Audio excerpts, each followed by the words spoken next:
people being locked into going into bankruptcies that perhaps they would have been able to avoid. Biggest power station in Australia, and its owners want to close it down in 2025. My job is to ensure that our money is going to worthwhile causes.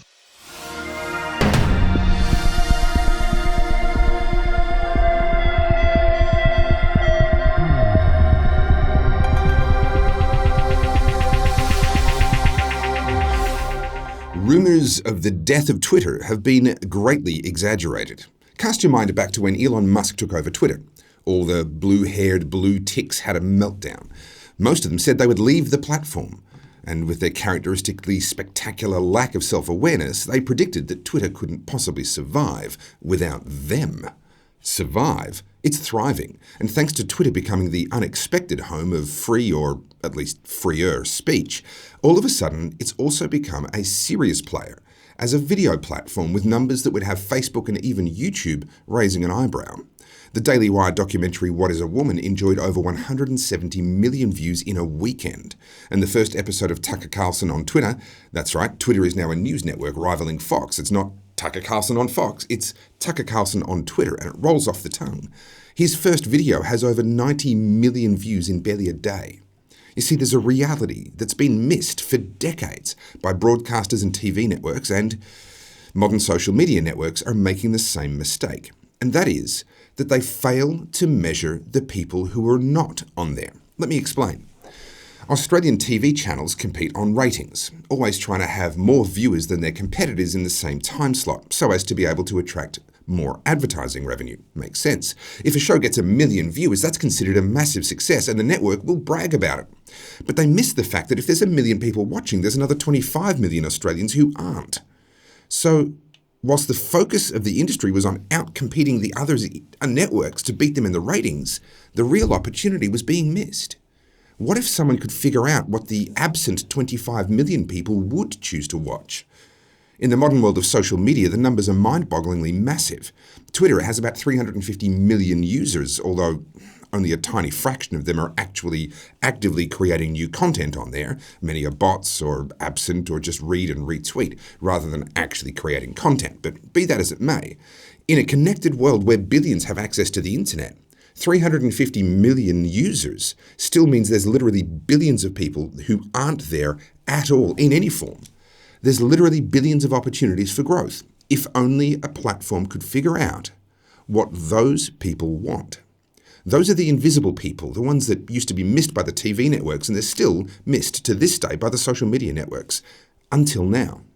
What we're seeing as Twitter, the Daily Wire, and Tucker Carlson come together in very unexpected ways is what happens when someone offers these invisible people something that they actually want.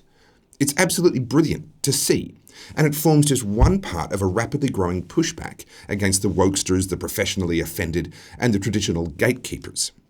There's Bud Light losing 20% of its sales after partnering with Mulvaney. There's Target losing 20% of its share value, while most of its competitors, by the way, went sideways or even up.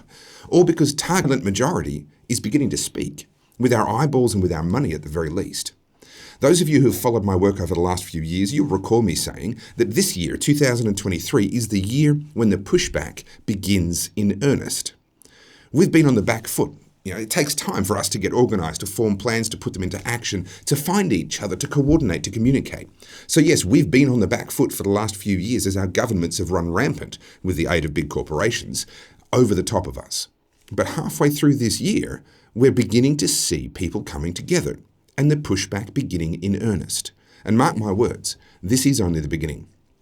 Later this year, we'll see the inaugural ARC event, ARC if you want to look it up, which I'm personally very excited about. If you don't know about ARC, well, now's not the time for me to tell you about it, but I will be in future, and trust me when I say that the pushback has only just begun. But it has begun. Hold on to your hats, because it's about to get fun. Now, here's the news. Well, last week we saw an absolute bombshell report coming out all about the way that money is being used in relation to helping Indigenous Australians. The timing couldn't be worse for a government that is trying to push towards a voice to Parliament referendum. And joining me right now to talk about what all of this actually means and what's involved is Senator Pauline Hanson. Senator, thank you so much for joining me here on the Aussie Wire. My pleasure. Thank you for having me on. Can you summarise this report that just dropped last week for us? Right, we're talking about the National Indigenous Australians Agency, and it comes under the Prime Minister and Cabinet. Now, there was an audit done on them last week, or the report came out last week from the Australian National Audit Office. And what they found is that the frameworks for managing the risk of provider fraud and non-compliance in delivering more than 1,500 Indigenous advancement programs, strategy activities with just over $1 billion did not meet the legislative requirements. Now, that's very important. Now, there was no evidence of qualifications of the investigative staff and into its compliance and fraud branch. Also, the NIAA's Compliance and Fraud Branch did not track or review the performance measures according to the relevant Australian government investigative standards. So they're not even tracking the performance of the monies that's been handed out. And then the fraud risk assessments were out of date, missing, or they didn't even meet the NIAA's risk management strategy policy requirements. And the last one is half of new NIAA's grants opportunities available since May 2022 didn't have fraud risk assessments. So these people are just lining up. There's no competitive mark either. So whoever lines up, there's no competition, seeing if they're the best value for the money, for the Australian taxpayers' monies. And these people are just lining up, and the money's been dished out left, right and centre. Now, the organisation gets $4.5 billion a year. And it's just fraught with danger. Makes the ABC look like a baby when you're talking numbers and budgets of that size. Now, at this point in time, we're not pointing to anyone in particular and saying that they've committed fraud, but just the failure of oversight. If you were in the corporate world working for a publicly listed company, handing out grants as part of your role in that company, and you failed to execute proper precautions to protect against fraud and to make sure that there was proper oversight, it would cost you your job or worse. Is there any likelihood of any accountability coming as a result of this report? I don't see accountability here at all. You know, if it doesn't meet the legislative requirements on fraud and compliance, then, you know, and these people, who are they? They don't even have the qualifications. Nothing's kept of their qualifications to be able to do the job. So just line up, we'll give you money. And what I find frustrating is, really, where's money gone? There's pages and pages and pages of it. There's only been over 9,000 grants that have handed out since it was incorporated by the coalition government in 2019. And all this money's just floated out the door, over $3.5 billion. And yet, what results have we got from it? I question the whole lot, and I want it fully investigated, audited, and I want to see value for the Australian taxpayers' dollar. So, Senator, in contrast to a lot of Canberra-based politicians, you've actually spent time in remote communities. You and I both actually separately at different times have been to a place called Doomadgee. That might not be a name that most Australians know, but it's one that you and I would certainly never forget, given what each of us would have seen there in our own respective visits. What is it about this issue, the wanting to help Indigenous Australians? Australians want to help. We want to see better outcomes. Why aren't we achieving that, given the amount of money we're spending? Well, you're exactly right. On top of this is just one department. You've got over 3,000 Aboriginal corporations. You've got in total about $33 billion a year that goes out into Aboriginal areas. You've got an Aboriginal on same grounds as a non-Indigenous person will possibly get double the amount of funding paid to them, around about $44,000 a year. So it's not about money. That's not what it's about. Is that the people that have been given these jobs, and I believe it's jobs for the boys, there's no accountability, there's no follow-up.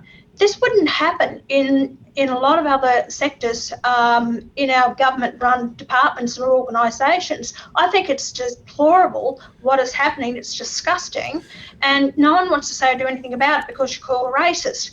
I couldn't care less about that. You know, my job is to ensure that our money is going to worthwhile causes. You know, some of this money that they're paying out for is for school nutrition. I've got no problem about it, but there's quite a number of them. And we're looking at 217,000, even a little bit higher in some others. And yet the Premier of Adelaide South Australia was on TV last night saying, well, there's a lot of children who go to school hungry. They're not fed properly. So we shouldn't be Where's that money gone? worrying about all children. You know, Yeah. You mentioned being called a racist, and you've been called a racist since you first came into politics. And part of that is because you were actually right about ATSIC at the time. This is not the first time we've seen these sorts of issues with oversight and governance. Can you tell us that story? Because I think it's important for people to be reminded this is not your first rodeo, and this is not the first time this issue has come up. That's exactly right. In my maiden speech from 1996, I called for ATSIC to be abolished. It was costing taxpayers over $1 billion a year. It was a corrupt organisation, and the money wasn't getting to where it was needed in these communities. This is it all over again with NIAA, exactly the same. Well, after I called for it in my maiden speech in 1996, it was the Howard government, supported by the Labor Party, that got rid of ATSIC. So here we have the NIAA that is not productive in delivering the much needed services that these communities are calling out for. So if we get the voice, what are we going to have, another layer? They won't get rid of the NIAA. We're going to have another layer of bureaucracy, another layer of people advising them on a voice on what legislation should be actually adhered to. So it's going to hold up our parliament. It's another layer of bureaucracy, another cost to the taxpayers, and it's ridiculous. It's divisive, and I'm totally opposed to the voice. Well, Senator Pauline Hanson, you were right about ATSIC back in the day. It took 8 years for the government and opposition to finally realise you were right and actually take some action. Hopefully we don't have an 8-year delay on this latest round of revelations. Thank you so much for your time today, and thank you for your work. We appreciate it here at the Aussie Wire. My pleasure. Thank you very much. Well, here at the Aussie Wire, we've been covering the issue of power, energy generation, reliability, affordability. Well, we're not the only ones, of course, and the Institute of Public Affairs have recently written a fantastic report bringing us up to speed on just what we can expect going forward. I have one of the authors of that report, Scott Hargreaves, here with me on the Aussie Wire. Scott, thank you so much for joining us. Thank you, Topher. This report, I have to say, isn't entirely unexpected, but it's still grim reading when you see it laid out in front of you. What is it that you found as you researched what we can expect coming into winter with energy? Well, as you say, to be familiar to your viewers, that we're approaching a domain of real problems because we've been closing down reliable baseload power stations in the hope that there would be enough variable renewable energy to come into the system to cover it. But there's two problems with that. First of all, the variable renewable energy actually makes the system more unstable. And secondly, it can't possibly be built at anything like the rate that they're promising. So we have baked-in closures on a hope and a prayer that enough power and batteries and pumped hydro and all this other sort of stuff would come along. And we really now are at the crisis point. We've had things like closure of Hazelwood in Victoria, Northern Power Station, South Australia, but the big one that just closed in New South Wales was Liddell. And so we called our report, which you can find at ipa.org.au, that Liddell is the line in the sand because the next cab off the rank is the Eraring Power Station in New South Wales, biggest power station in Australia, and its owners want to close it down in 2025. That would definitely push things over the brink. We're in enough trouble, as you say, even approaching this winter, let alone if Eraring closed. It's quite extraordinary to me that we're taking this road, even if you accept the environmental reasoning behind it, which I personally take a lot of issue with, but even if we accept that, what they're doing, trying to push people towards electric vehicles and electric transportation, the electrification of what has historically been a liquid petroleum fuel grid, the energy grid in the form of petrol going into tanks, they're trying to replace that and add that load onto the electricity grid in addition to removing supply. Do we see any likelihood of a political shift? Is there anyone really looking to actually solve these problems in a real world solution?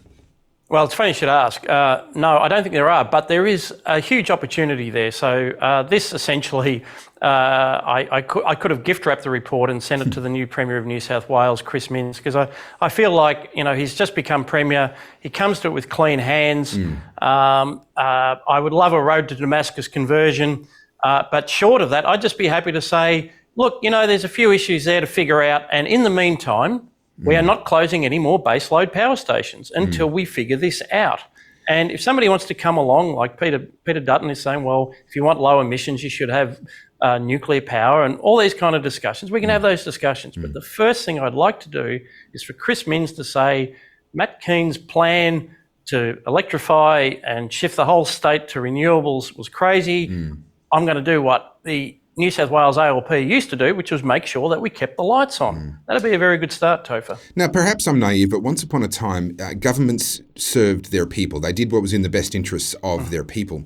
It's very difficult, even once again, if we assume that the concerns around atmospheric carbon dioxide are correct, even if we grant all of that, it seems to me not to be in the best interests of Australians to be shutting down our power grid and trying to reduce our CO2 emissions at any cost when the rest of the world is not following suit. And we don't see them following suit anytime soon. China, of course, famously building many coal-fired power plants. We have some of the highest quality coal in the world here in Australia that we're mining and shipping overseas.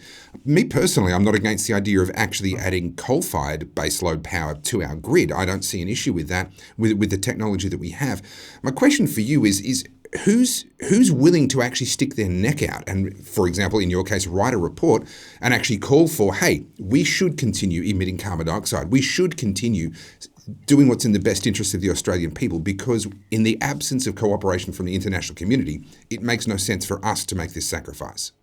Yeah, I think what it's going to come down to is really just base politics and politicians realising that they've had fun for the last 25 years promising nirvana, promising utopia, but any politician who can't keep the lights on is going to be punished. And that's really what will change the debate. Everything you said makes perfect sense, Topher, but we are now reaching the point, and yes, we've been saying that for 25 years we'd reach this point, and everyone says, oh, well, there you go, you chicken little, it never happened. But I'll tell you what's just happened recently, and in terms of, even with, before you get to the overseas stuff, all that happened after they closed Liddell down was the remaining coal-fired power stations had to work harder. They're now right up against their capacity limit. So and this is when things start to go wrong, they start to trip. We saw that with Callide in Queensland, things start to go wrong. That's really the pressure point that we're under at the moment. So we are on the brink. But honestly, if you think as little of politicians as we do, just assume they're not going to figure this out intellectually. It's just knowing that they're going to be punished by mainstream Australians for failing to keep the lights on. Well, it's a bit sad that it has to come to that, Scott, but I honestly, I can't disagree with you. I think that's an accurate assessment.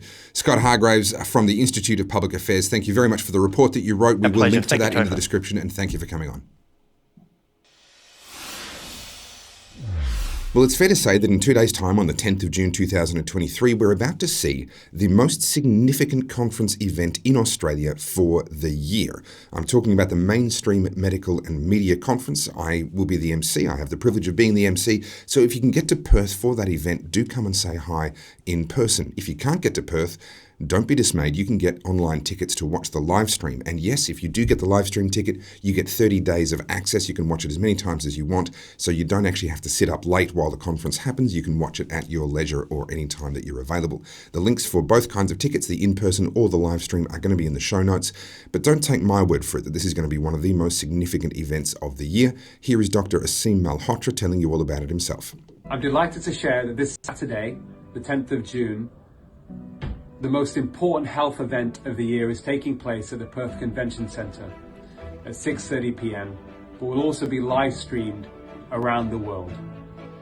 3 of the most important individuals in the world on censorship and medical corruption will be speaking. They include Naomi Wolf, Edward Dowd, and the father of Julian Assange, John Shipton. I will be also talking about the corruption of medicine and what we can do to fix our broken system. Please join us for an event that promises to burst the bubble of corporate tyranny and the greatest assault on democracy we have seen in our lifetime. I'm delighted to share that this Saturday... That was Dr. Asim Malhotra. I completely agree with everything you said. This is a not to be missed event. Make sure you get there if you can. If you can't get there, get yourself the live stream tickets. The links are in the video description. Well, on Tuesday, the Australian Reserve Bank chose to raise interest rates for the 12th time in a row. Now, also on Tuesday, we covered the issue of the collapse in new build housing approvals, a 10-year low according to the ABS. What does all this mean for house owners, for renters, for people who are just trying to get by? Well, to help unpack that question today, we have Edwena Dixon, the senior mortgage broker at Pinpoint Finance. Edwena, how are you? Good, thank you. How are you? Thank you for joining us on the Aussie Wire. I'm very well. Can you just help us understand, what are you seeing as a mortgage broker, as someone who helps people to buy houses, and you're looking at family finances all the time? It's a part of your job. What are you seeing the impact of these interest rate rises as being so far? Yeah, it's a good question. So a big part of what we're seeing is that the flow-on effect of the last 11 interest rate rises that have come over the last almost 12 months, they haven't flowed through yet. So a lot of that data that impacted a lot of that inflationary reasons for increasing the cash rate hasn't actually flowed through to all families yet.